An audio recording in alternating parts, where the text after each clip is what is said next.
Dan ketika Karyo mencoba menoleh ke belakang, ternyata disitulah pocong yang sangat mengerikan, yaitu dengan kain kafan hitam dan juga mata dan juga muka yang sangat busuk. Disitulah Rusman akhirnya teriak.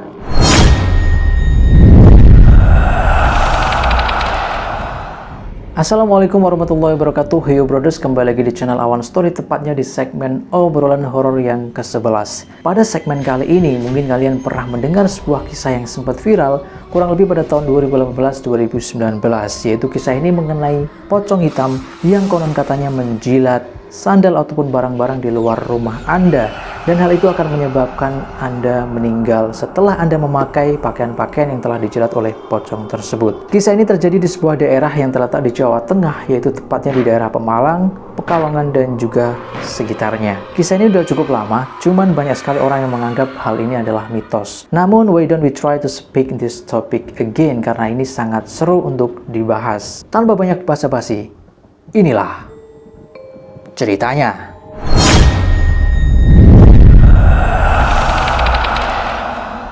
Jadi kisah ini bermula pada 5 orang anak yang bermain petak umpet di sebuah daerah desa yang terkenal dengan banyak sekali pesugihan. Jadi ada 2 desa di sini. Yang pertama adalah desa M dan yang kedua adalah desa W. Kenapa inisial? Karena desanya tidak boleh disebutkan. Jadi kedua desa ini, yaitu desa M dan juga desa W, mempunyai banyak sekali ketimpangan, yaitu antara jumlah orang miskin dan jumlah orang kaya. Di mana desa W merupakan desa yang sangat makmur dan juga memiliki wilayah sawah yang sangat luas dan juga orang-orang yang mempunyai rumah-rumah yang sangat megah. Namun di desa M ternyata banyak sekali orang yang masih merasa kekurangan dan juga terkenal melakukan banyak sekali pesugihan di sana. Bahkan di desa W ini merupakan salah satu pusat ternak dan juga setiap panen selalu berhasil, sehingga tidak jarang ketika desa M merasa iri dengan desa W. Jadi 5 orang anak yang bermain petak umpet ini diantaranya bernama Karyo, Adit, Rusman, Rohim, dan juga Sastro. Bermain petak umpet di sebuah rumah, yaitu sekitar rumah Pak Dodo yang terletak di desa W. Jadi pada saat itu mereka bermain petak umpet kurang lebih sekitar waktu sore atau menjelang maghrib. Dan ibu bapak Karyo ini melarang beberapa anak ketika sudah sore hari itu dianjurkan untuk segera pulang ke rumah. Namun mereka berlima itu tetap saja bermain petak umpet di sekitar rumah Pak Dodo. Adapun nama dari bapak ibu Karyo sendiri adalah Pak Subhan dan juga Ibu Cici. Pada waktu itu Ibu Cici sudah memperingatkan Karyo untuk segera pulang, namun mereka malah asik bermain petak umpet. Jadi pada waktu petak umpet tersebut, Adit adalah seorang anak yang giliran jaga, sedangkan 4 orang lainnya bersembunyi. Nah, pada saat itu Rusman dan juga Karyo itu mencoba mencari di mana mereka harus bersembunyi. Sedangkan Sastro dan Rohim itu sudah menemukan tempat bersembunyi, yaitu tepatnya di sekitar kandang kambing milik Pak Dodo, di mana di situ sangatlah bau dan juga cukup mengerikan. Adapun Karyo dan Rusman itu mencoba mencari tempat untuk mereka bersembunyi karena yang lain sudah pada bersembunyi. Akhirnya mereka menemukan di sebuah pohon salak, di mana disitulah nantinya yang akan muncul sebuah pocong hitam yang sangat mengerikan itu. Teman Karyo yang bernama Rohim ini sudah mengetahui beberapa tempat yang dianggap sangat angker di situ, sehingga dia memperingatkan kepada Rusman agar Rusman dan Karyo ini tidak bersembunyi di tempat-tempat yang bisa dikatakan berbahaya. Namun Karyo dan Rusman tetap memutuskan untuk bersembunyi di pohon salak yang angker tersebut. Saat hitungan berakhir, Adit akhirnya mencoba untuk mencari mereka semua yang bersembunyi di tempatnya masing-masing. Pada pencarian pertama, Adit mencoba untuk mencari di sebuah kandang kambing dan akhirnya mereka menemukan teman mereka, yaitu Sastro dan juga Rohim. Pada saat Adit menemukan Rohim dan juga Sastro, akhirnya bapak dan ibu Karyo, yaitu Pak Subhan dan juga Ibu Cici, datang ke sekitar rumah Pak Dodo di mana mereka bermain petak umpet dan menanyakan di mana Karyo dan juga Rusman.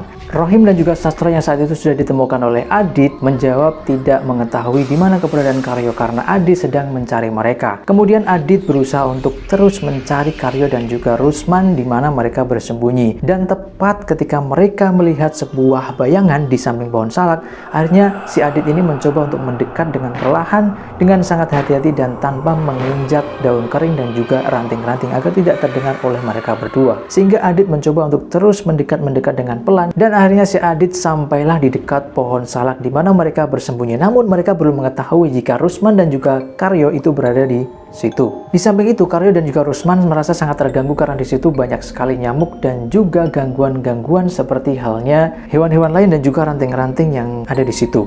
Nah, pada saat si Karyo ini menggeplak tangannya karena ada nyamuk, pada saat itu juga terdengar dan juga terasa hembusan nafas yang sangat mengerikan dari belakang Karyo. Dan ketika Karyo mencoba menoleh ke belakang, ternyata disitulah pocong yang sangat mengerikan, yaitu dengan kain kafan hitam dan juga mata dan juga muka yang sangat busuk. Disitulah Rusman akhirnya teriak pocong dan juga lari bersama Adit, dan Karyo posisinya ketinggalan di situ. Pada saat Rusman berlari, sebenarnya Adit belum sadar bahwa mereka itu melihat pocong. Namun Adit ikut berlari di belakang Rusman. Sementara Karyo ketinggalan di sana dan tidak bisa bergerak sedikit pun karena merasa kaget melihat penampakan pocong tersebut. Dan Pak Subhan ini menanyakan di mana Karyo, dan akhirnya Rusman menjawab bahwa Rusman tadi bukannya di belakang. Dia kan ikut lari di belakang saya, kenapa kok nggak ada di belakang? Akhirnya Pak Subhan mencoba untuk mencari di pohon salak tersebut dan menemukan bahwa Karyo ternyata sudah tergeletak tidak sadar di dekat pohon salak dengan keadaan badan yang membengkak dan juga biru, serta matanya yang tidak jelas melihat kemana karena mungkin barusan melihat pocong tersebut.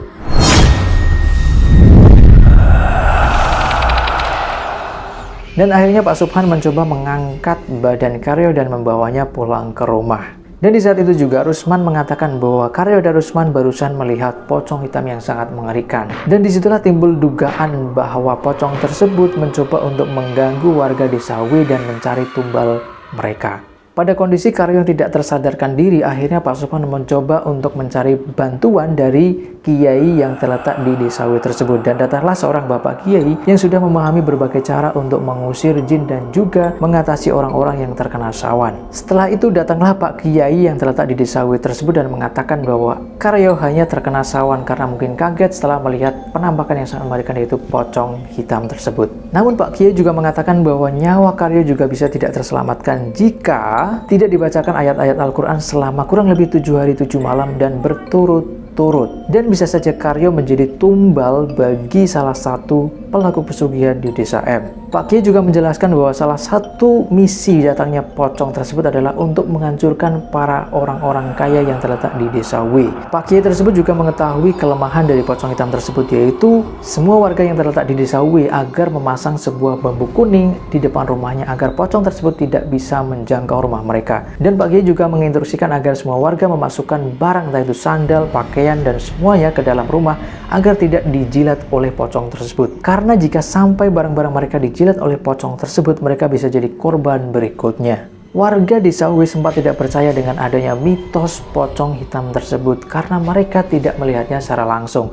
Akhirnya bahkan mereka tidak percaya dengan Pak Kiai tersebut dan mencoba mencopot kembali bambu kuning yang telah mereka pasang di depan rumah mereka. Karena pada saat itu posisi sudah 3 hari setelah kejadian Karyo itu melihat pocong hitam tersebut. Pak Kiai pun tidak bisa mengontrol apa yang dilakukan oleh warga desa W karena mereka belum melihatnya secara langsung. Akhirnya Pak Kiai ini pun tetap melanjutkan proses penyembuhan dari Karyo yang masih dalam posisi tidak sadar pada waktu itu. Tepat pada hari ke-7 akhirnya pocong hitam itu kembali menampakkan diri tepat di depan Pak Kiai tersebut yang berada di rumah Pak Subhan pada waktu itu. Pocong hitam ini muncul di samping pohon pisang dan akhirnya tidak lama kemudian menghilang. Namun Pak Kiai berusaha untuk menyelidiki apa maksud kedatangan dari pocong hitam tersebut. Setelah diselidiki akhirnya menemukan bahwa ternyata sudah ada 3 rumah yang barang-barangnya salah satunya sandal juga pakaian dijilat oleh pocong tersebut. Dan salah satu orang tersebut adalah Pak Suri, yaitu salah satu orang kaya di desa W yang punya banyak sawah dan juga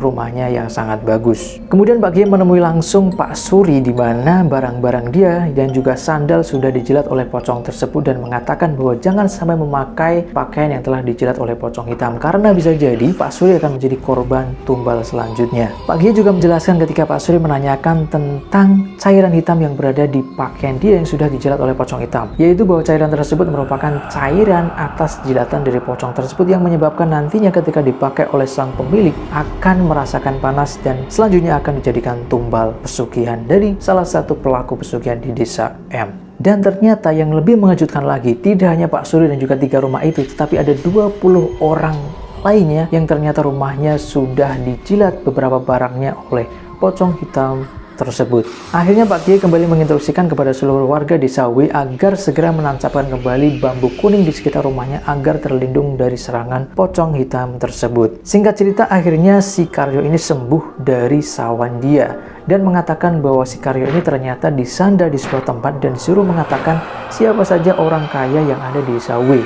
Jadi pada kisahnya si Karyo ini disandra di dunia lain oleh makhluk gaib. Pak Kiai juga mengatakan bahwa pocong tersebut merupakan anak buah dari tuan yang melakukan perjanjian dengan jin tersebut. Namun jika pocong tersebut tidak menemukan korban di desa W, maka yang harus menjadi korbannya adalah tuannya sendiri atau keluarga dia yang melakukan pesugihan atau perjanjian dengan setan. Setelah kejadian tersebut, Pak Kiai juga memberikan tugas kepada Pak Subhan untuk mencari sebuah rumah aneh yang terletak di desa M dan ciri-cirinya adalah mempunyai perbedaan dengan rumah-rumah pada umumnya yang terletak di desa M. Akhirnya Pak Subhan pergi ke desa M dan mencari rumah tersebut dan berhasil menemukan rumah yang sangat aneh dan juga terdengar suara-suara keras seperti ada orang debat di dalamnya. Teriakan yang didengar oleh Pak Subhan pada rumah tersebut itu berisi umpatan terhadap Kiai yang menyembuhkan Karyo pada saat itu. Setelah mendengar teriakan yang berada di rumah aneh tersebut, Pak Subhan memutuskan untuk segera lari kembali ke desa W dan melaporkan kepada Pak Kiai. Tidak membutuhkan waktu yang lama Pak Subhan untuk kembali ke desa W karena jaraknya yang begitu dekat, sekitar 10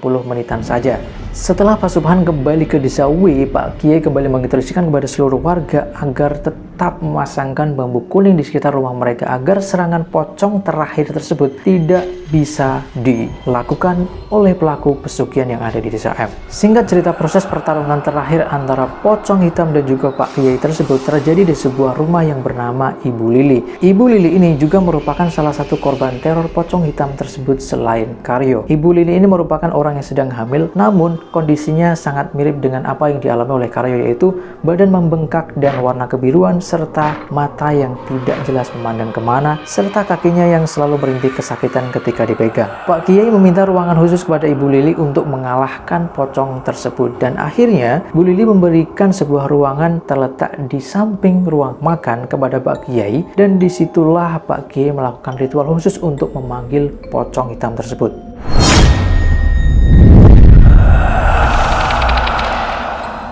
Pada menjelang malam tiba, akhirnya pocong hitam tersebut datang dengan suara angin gemuruh yang sangat mengerikan. Pada saat pocong hitam itu datang dipanggil oleh seorang Pak Kiai tersebut, Ibu Lili juga dalam keadaan yang sangat memprihatinkan, di mana dia selalu merintih kesakitan dan yang aneh lagi adalah berbau mayat. Hal ini menandakan bahwa Ibu Lili merupakan korban incaran pocong hitam tersebut. Dengan kekuatan doa dan juga ritual yang dilaksanakan oleh Pak Kiai tersebut, akhirnya pocong itu tidak bisa berhasil masuk ke rumah karena selain itu juga sudah dibentengi oleh beberapa bambu kuning di sekitar rumah Ibu Lili. Akhirnya pocong hitam tersebut berhasil diusir oleh Pak Kiai dengan ditandakan oleh angin gemuruh yang semakin mereda pada saat itu. Beberapa hari kemudian, salah satu orang di desa W berhasil menemukan pocong hitam tersebut yang tidak bisa masuk ke desa W, tepatnya di sekitar kebun dekat desa W.